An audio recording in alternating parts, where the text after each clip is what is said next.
Ya, Ahí estoy. buenazo, Jacobo, bienvenido a Himno Nacional. Jacobo, estaba diciendo que quería empezar esta conversación contigo para analizar de qué forma el gobierno de Daniel Noboa se ha dedicado a abrir frentes de batallas y a combatir, al parecer, pero no el crimen organizado, sino empezando a combatir a quienes difieren y se han de pronto convertido en enemigos políticos de él, autoridades locales. Y la pregunta con la que quiero arrancar es, ¿cómo afecta al ciudadano de a pie estas rencillas políticas del gobierno central con los municipios? Ok, sí me oyes bien, ¿verdad? Sí, perfecto. Vale. A ver, bueno, primero, yendo un poco más atrás, ¿no? Yo creo que esto podemos situarlo más o menos por la fecha del asalto a la embajada, que es cuando Noboa pega un giro tremendo. No solo contra el correísmo, yo creo que a partir de ahí va al conflicto con todos. Es decir, ya se ha peleado con toda la asamblea, se ha peleado con actores sociales, se ha peleado ahora con gobiernos locales. El que nos decía que el pro era infinito, ¿no? Y el anti tenía límite. Entonces, mira, para irte al conflicto así, tienes que ser un líder, caramba, además de fuerte, consolidado en la gestión y demostrando siempre resultados. Es decir, y claro, yéndote al conflicto, dándole un significado a ese conflicto. Es decir, ¿por qué te peleas con todo el mundo? Es decir, no basta decir que es que son el viejo Ecuador. No, no, no. Es decir, ¿por qué? Mira, Correa, a unos les gustará, a otros no, pero Correa delimitaba muy bien la cancha. Estaba muy claro cuando confrontaba con quién y por qué, más allá si nos gustaba o no. Pero es que este señor, es que mañana yo siento que se va a pelear con él mismo, o se va a pelear con la porra de Lavinia y la va a mandar a la embajada de Turquía. Entonces, el problema, querida Noris, además de que a la gente está cansada del conflicto, venimos de una muerte cruzada. Noboa gana justamente, entre otros factores, por no pelear en el debate y todo lo que ya sabemos. Además de esto, claro, además de esto, en enero, ese subidón que tuvo en las cifras justamente fue por lo contrario, fue por el clima de unión y consenso, por un enemigo que era común a todo el país. Entonces, este conflicto que la gente empieza a ver además con abuso de poder y ya lo último, ¿no? Meterte con los gobiernos locales es una estupidez porque no tienes gestión suficiente para confrontar ahí. Y recordemos una cosa, y termino con esto. Los gobiernos locales son los gobiernos más cercanos a la gente. Es decir, como hacía Nebot. Cuando Nebot le criticaban a Nebot, Nebot decía, te está metiendo con Guayaquil. Entonces, le están dando la oportunidad a cualquier líder local de mezclar gestión e identidad y abrirle otro incendio a Novoa. Pero parece que a este señor no le importa. Pero, Jacobo, aquí hay dos cosas que quiero plantearte. Por un lado, esta disputa, por ejemplo, Guayaquil, gobierno nacional, no es nueva. Se veía de forma muy recurrente, por ejemplo, en el gobierno de Correa, pero con una gran diferencia. Estos nuevos actores políticos son actores que recién o sea, son emergentes, recién han salido, y hablo de todos. Aquiles Álvarez, Novoa, Chonillo, son nuevos actores políticos que recién están gestándose y todavía no tienen su imagen ni consolidada ni su liderazgo político consolidado.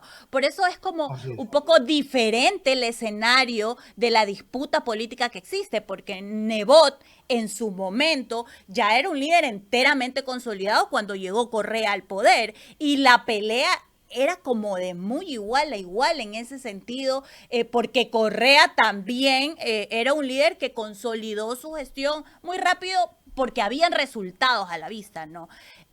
¿Cuál es la Claro. diferencia en este momento y entendiendo que el contexto es distinto? Porque yo lo que sí quisiera que un poco conversemos es para que la gente entienda estas disputas, cómo perjudican al ciudadano en un momento en el que las autoridades son emergentes, son líderes emergentes, y aparte de eso, tenemos al crimen organizado. O sea, yo creo que el poder de la palabra en este momento y el análisis es fundamental. El crimen organizado se o sea, prevalece por eso, porque tiene una estructura de organización brutal.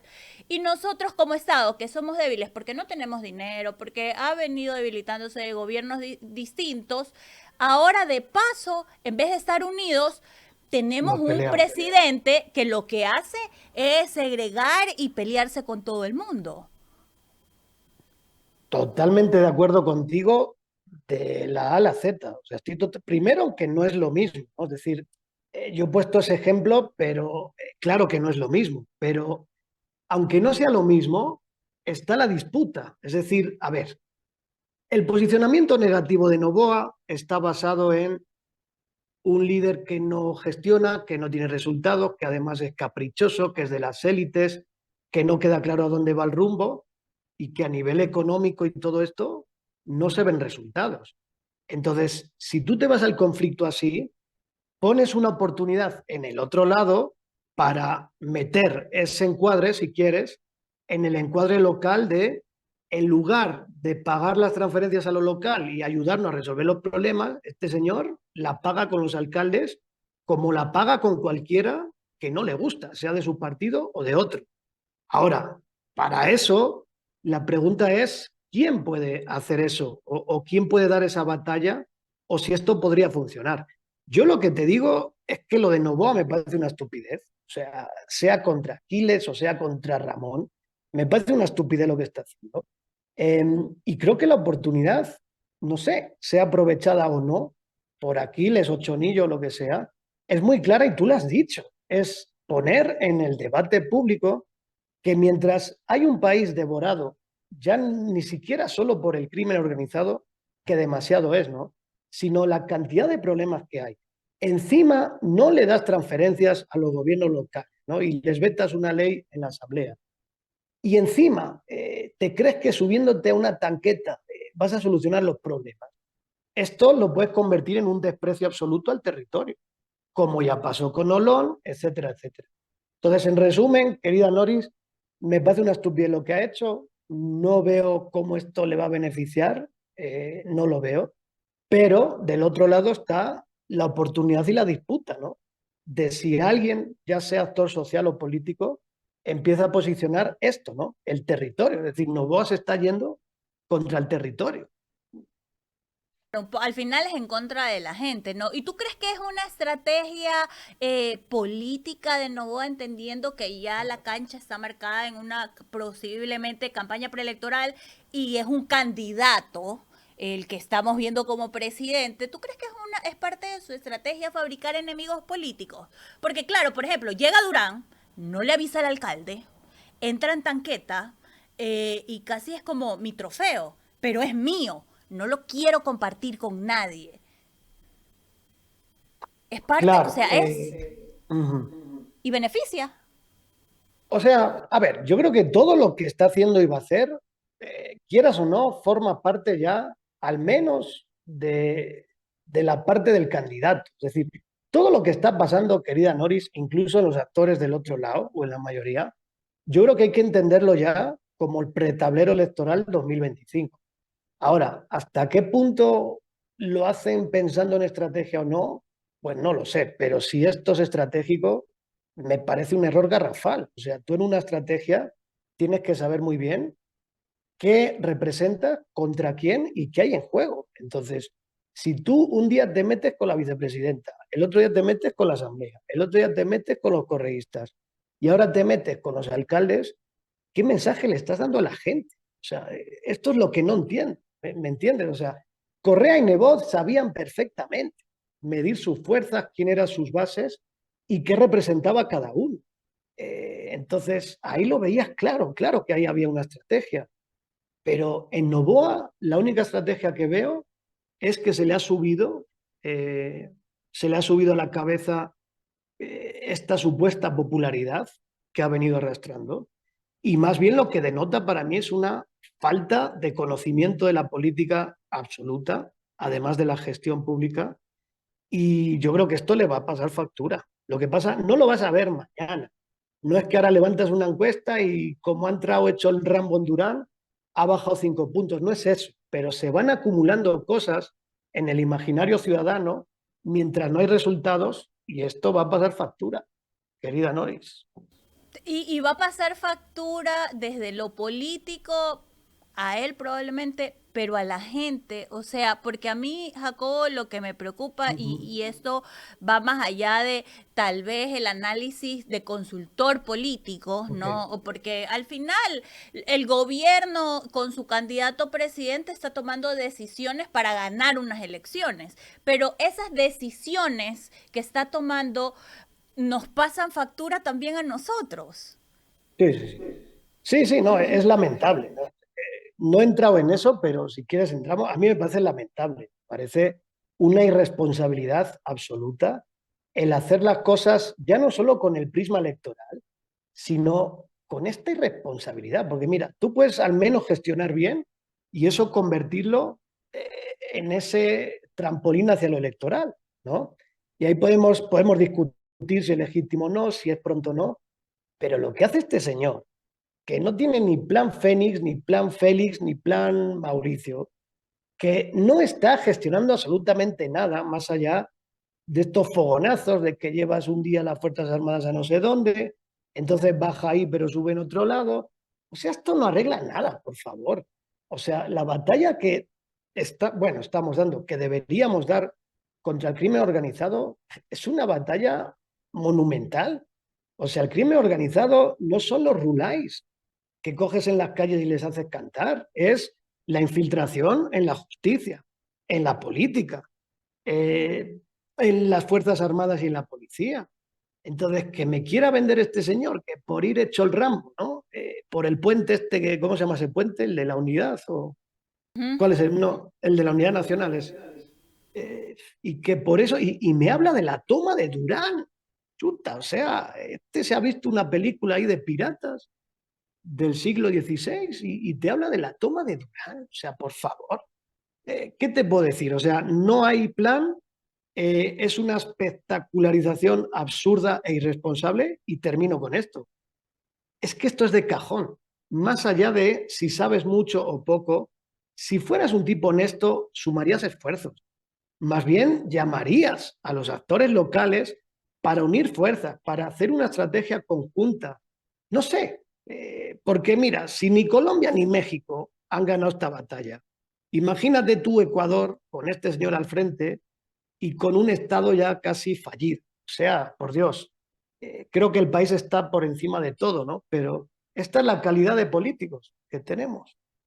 Jacobo, y en ese sentido, con esta calidad de político que nos está demostrando una vez más que hay y que pueden llegar a ser presidentes, el escenario electoral, teniendo a Daniel Noboa como presidente, con los números de aceptación que tiene, que si bien es cierto, ha bajado, son unos números considerables en este momento, el escenario, ¿cómo se marcaría? Por ejemplo, porque siempre cuando vienen unas elecciones hablan del outsider, que se ha vuelto muy recurrente últimamente, Les entendiendo encanta. ya lo que ha pasado. Pero, Jacobo, ¿qué es ser un outsider? Pues mira, fíjate que lo que debería ser una excepción o una excepcionalidad, porque vamos a ver, si tenemos un sistema político, se supone que un sistema político está diseñado para que funcione. Si no, no sé qué sentido tiene, ¿no? Entonces, si tenemos un sistema político y cada elección que hay hablamos del outsider, esto significa que no funciona. Es decir, si la gente está buscando por fuera de los partidos, por fuera de los políticos, a los candidatos, quiere decir que lo que hay no funciona. Este es el primer elemento, porque esto me parece gravísimo, Noris, porque esto ya se ha convertido, en lugar de resolver esto, incluso tienes a los partidos del sistema ya jugando dentro de esta lógica y vendiéndote que ellos también tienen a un outsider. O sea, impresionante. Entonces, esto es lo primero. Ahora, claro, el tema es que para ellos outsider es todo, ¿no? Es el papa, es el rey, es el candidato y no sé quién. A ver, un outsider para mí, al menos para mí, y me baso en cierto consenso, creo yo, que hay en estos temas de ciencia política, es alguien que entra a ser candidato sin venir de una trayectoria política y obviamente todos necesitan un vehículo electoral, pero por lo general forma una especie de plataforma o es cobijado por alguna fuerza política que no es la fuerza política del sistema como tal. Te pongo un ejemplo, porque ahora hablan de outsiders hasta en el correísmo. O sea, por favor, o sea, los del correísmo no son outsiders. El correísmo es un partido del sistema que tiene una representación fuerte y continua en las elecciones y que los cuadros que ponen, sea uno más jovencito, sea el otro más viejito, son todos de esas filas. O sea, eso no es un outsider. Pero Pedro Está Granja, mal tampoco, Jacobo, eso, porque no, los partidos políticos no, tienen que formar políticos. pero absolutamente. Es más, si para mí ellos tienen la oportunidad de vender eso, ¿por qué están haciendo primarias con 4 precandidatos? Pues porque tienen gente valiosa, porque han gobernado, porque han tenido resultados. Pero por eso te digo que es tan perverso lo que está pasando que ya hasta ellos mismos a veces caen en ese juego de querer venderse como el outsider o todavía como la revolución ciudadana, ¿no? Ahora, ¿qué sería un outsider? Un outsider, perdón. Pedro Granja. Pedro Granja sí, porque es un tipo que viene de una profesión, de hacer opinión pública, de hacer análisis, y desde ahí da el salto, ¿no? A formar una candidatura, un plan de gobierno con un partido que ya hemos visto lo que es el Partido Socialista, es decir, un día te pone a Pedro Freile, otro día a Pedro Granja y otro día a Pedro el Cruel. Es decir, eso sí es un outsider, ¿ok? Entonces, el problema, querida Noris, es que lo que debería ser la excepción de que en una elección hay un outsider porque hay desencanto con el sistema, se ha convertido en la normalidad. Entonces, algo no está bien. Y cierro con esto. Ojo, porque sí, a la gente le gusta el outsider porque como es antipolítico y no creen en la política, enganchan con ellos. Parte de los problemas que vivimos hoy en Ecuador es por esto, por gente improvisada que se forma una candidatura casi como diversión y que luego vemos los problemas, que se pelea con la vicepresidenta, que no tiene ministros de calidad, que tiene que robar asambleístas del otro lado para ir formando un partido. Este es el problema de los outsiders que no se habla, mi querida amiga. O sea, claro, hay diferencias, ¿no? Habrá outsiders más preparados, otros menos, pero por lo general yo creo en los partidos, creo en lo que tú has dicho, en la formación, en los cuadros, y esto es lo que no hay en Ecuador. Y este es el problema, este es el corazón de los problemas y no se habla de esto. Cobo, ¿y tú qué nivel de responsabilidad tienen, por ejemplo, los consultores políticos y los asesores políticos en una realidad y en el contexto en el que vivimos como país? Porque hay que decirlo, si hablamos de comunicación gubernamental, el presidente, que no lo debe saber todo y tampoco se le debería exigir que lo sepa todo, pero sí debe tener mínimo nivel de conciencia social. Pero el presidente tiene asesores, asesores y consultores políticos y de comunicación política. ¿Cuál es la responsabilidad de estos asesores en este nivel de gobierno? Y cuando son elecciones y son campañas políticas, ¿cuál es la responsabilidad de los consultores y de los asesores políticos? Porque ha llegado un punto de la Uh -huh. espectacularización de la política que le decimos, párate aquí, baila, haz esto porque aquí vas a ganar votos, pero, o sea, estamos en un país en el que está sumido en la violencia, niños matando con armas, o sea, mujeres asesinadas a cada rato, vemos violencia Uh por -huh. todos lados. Entonces, la espectacularización para conseguir votos en un momento en el que estamos como país, ¿cuál es el rol del asesor y del consultor? No, somos muy responsables de los problemas que hay hoy en día. O sea, esto es una realidad. Claro, yo sí marcaría diferencias también. Creo que hay algunos más irresponsables, otros menos, unos más formados y otros que son unos vendedores de humo absolutos, unos que tienen valores y otros que no entienden la democracia, pero han caído ahí y no sabes cómo. Pero el problema, Noris, es que los consultores también son presos o son víctimas también de esta perversidad. Es decir, si me contratan para ganar una elección y el que más chance tiene es construyendo un posicionamiento de outsider, pues es que, claro, me entiendes, ¿no? Es decir, aquí es donde ya empieza esta lógica perversa a perpetuar el círculo vicioso. Es decir, ¿quieres ganar elección? Pues como hay desencanto, vamos a hacer outsiders. Claro, hay diferencias, ¿no? Yo aquí te voy a defender siempre porque yo creo en la política y en la comunicación política. No creo en los vendedores de humo estos que hay ahora de marketing o de... que yo he trabajado en marketing y me encanta, pero que esto no se trata de vender latas de atún. Se trata, y tú más o menos lo has dicho, de conectar a los políticos con los ciudadanos para mejorar la democracia, no para empeorarla. Pero el problema, querida, es que yo creo que estamos ya todos somos víctimas ya de una lógica perversa. Es decir, si hay una desafección estructural y a veces, ¿no? Dependiendo del contexto, pero a veces la forma más efectiva, que es por la que te contratan, es para jugar el rol del outsider, la antipolítica y tal, pues en cierta forma vas a contribuir a ese desgaste. Ahora, el tema de Novoa, querida Noris, es que da igual los consultores que, por lo que yo sé, no hay ahí. O sea, hay la secretaria de comunicación, pero yo no la considero consultora política. O sea, tendrá otras virtudes en comunicación, en otra cosa, pero no creo. Pero bueno, aquí podemos discutir.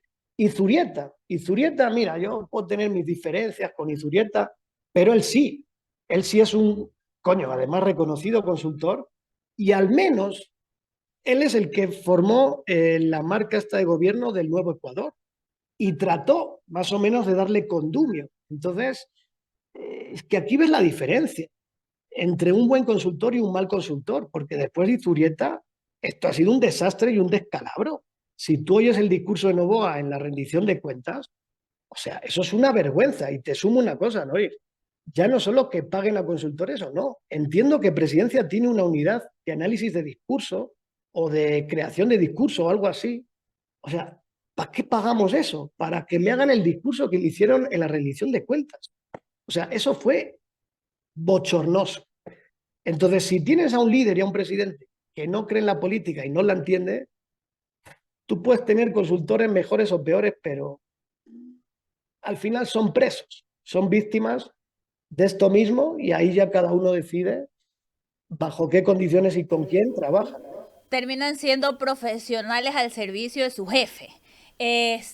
Jacobo, y la Depende. ciudadanía. ¿Cuál es el rol de la ciudadanía aquí? Porque, claro, a ver, tenemos ciudadanos hartos, el hartazgo. No quiero saber de los políticos porque todos son iguales.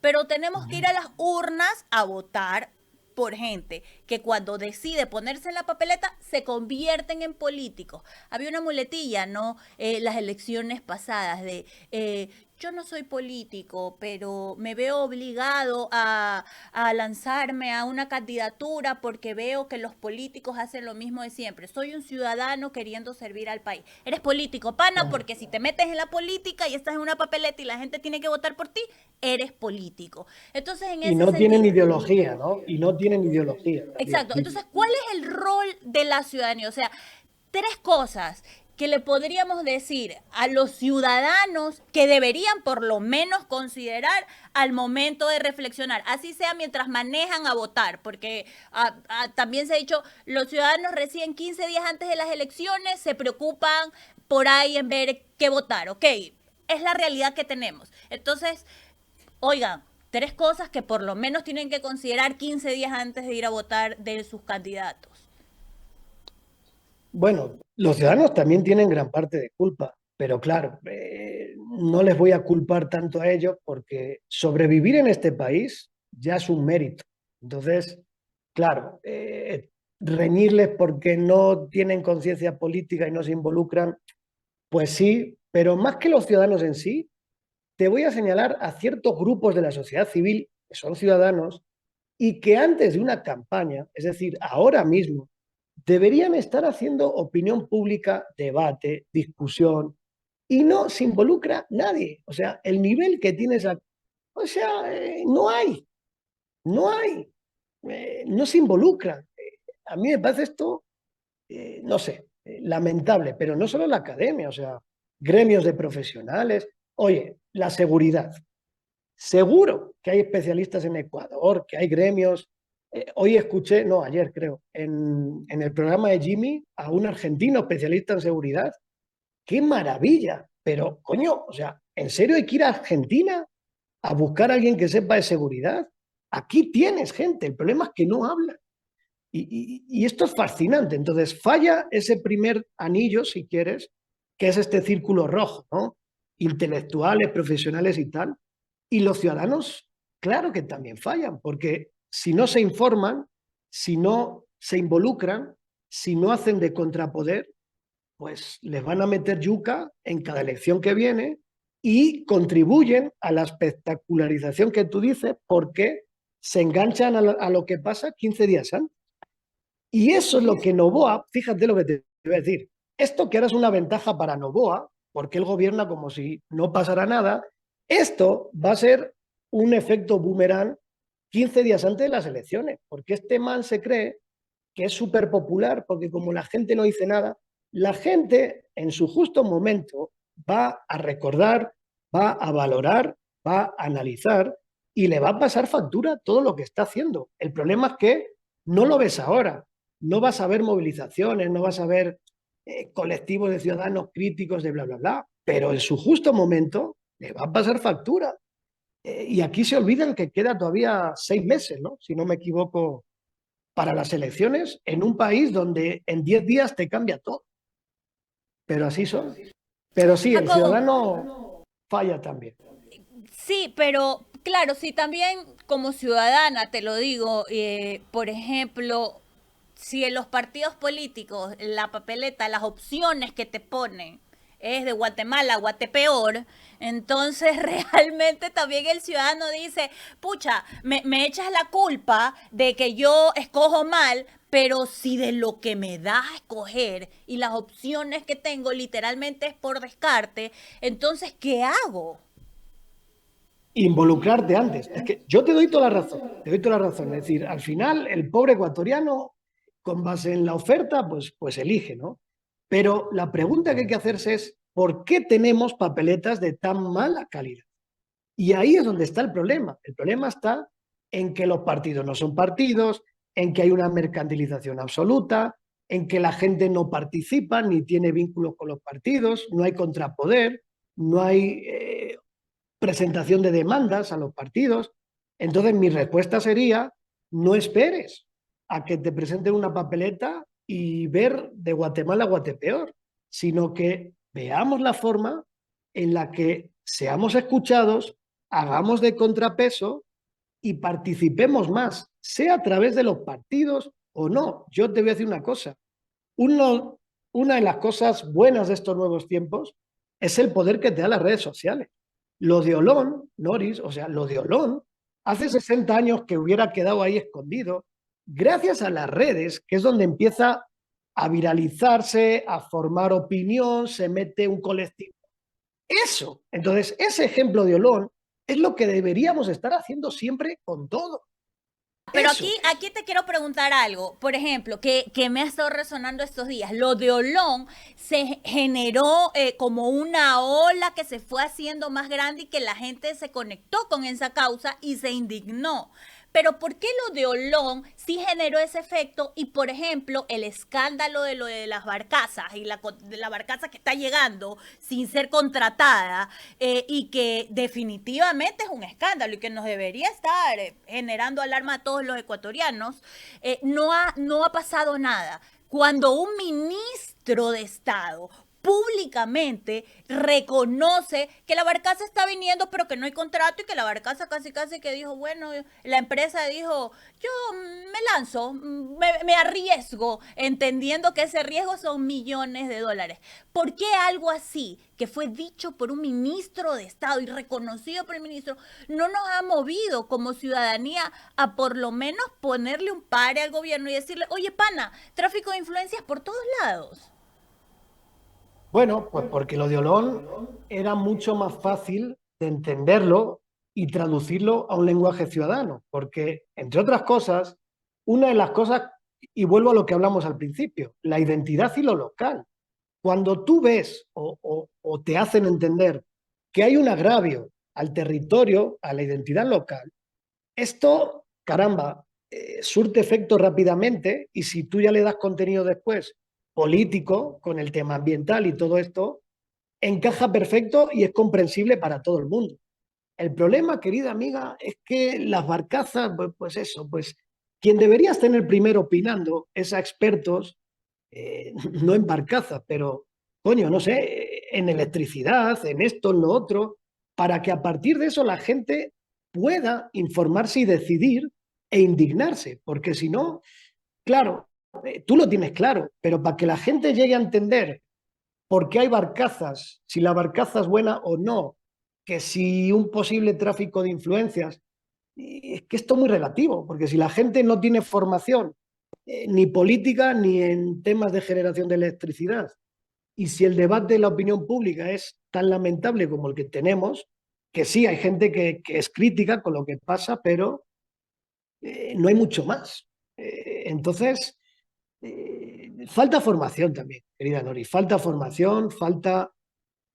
Aquí Sí. Gabriela Montero escribe y dice, porque no han habido imágenes de lo sucedido, la gente se mueve por lo que ve y aparte el tema lo tomaron muchas caras conocidas e influencers políticos. Habla de que el tema de Olón lo tomó mucha gente y que el tema de las barcazas Mm. no, y que en el tema de las barcazas no ha habido imágenes y por eso la gente como no lo ve, no lo entiende. ¿Tú crees que falta pedagogía al momento de traducir lo político en fácil para que la ciudadanía pueda conectar? Y tal vez ahí sí está ganando puntos el gobierno. O sea, hace un TikTok de 15 segundos de un tema, el que sea, pero lo pone que tal vez para nosotros es tan banal, pero la gente conecta con eso. Pero mira, este es el rol que deberían tener, entre otros, los partidos. Los partidos políticos, si fueran partidos de verdad, deberían analizar la coyuntura, poner opinión sobre la coyuntura, tomar posición sobre la coyuntura y la gestión del gobierno, y esto iría bajando al ciudadano. Y esto solidificaría, si quieres, consolidaría los vínculos entre ciudadanos y partidos, porque los ciudadanos tendrían claro qué representa cada partido. El problema es que, como no hay partidos, pues claro, ¿cómo se va a informar el ciudadano? Pues depende. Ahora, a ver, yo te digo otra cosa, ojo. Ojo también con pensar que porque hacen dos TikToks y las interacciones más o menos bien, que esto le funcione. Yo ahí soy bastante escéptico, porque una cosa es la espectacularización que tú has dicho, pero otra cosa es, más allá del nivel de formación que haya, los resultados que la gente ve o no ve. Es decir, tú me puedes hacer el espectáculo en Durán, pero si estoy viendo que sigue el mismo problema, muy bien el espectáculo, pero no te va a funcionar. Tú me puedes traer a las barcazas, pero si vamos a seguir teniendo problemas de cortes y de esto lo otro, pues no va a funcionar. Entonces, todo depende también de la gestión y los resultados reales que hay en las cosas, más allá del cuestionamiento de si el tráfico de influencias y tal y cual. Es más, te lo pongo del revés. En lugar de afectarle, por supuesto, tráfico de influencias, si cuando llegue la barcaza ya no hay cortes de electricidad, probablemente hasta le vaya bien. Pero te vuelvo a decir, Noris, es que debería, al menos los partidos, deberían ser ese vínculo, ese filtro que traduce la realidad y la coyuntura a sus electores. Es que eso es lo que debería estar pasando, pero como no pasa y el sistema funciona mal, pues vienen los problemas que hemos hablado, como lo de los outsiders. El problema está en los partidos, mi querida amiga. ¿Cómo traducen los partidos políticos esta discusión que se queda en la esfera política, ¿no? Por ejemplo, tenemos partidos que te hablan que la ideología es importantísima, pero ¿cómo lo traduces a la gente para que la gente no diga, ah, eso no me importa, eso es tan lejano y ajeno? ¿Cómo hacemos para hablar en fácil y que la traducción en fácil y a cosas cotidianas o sea, pase? Se me ocurren muchas formas.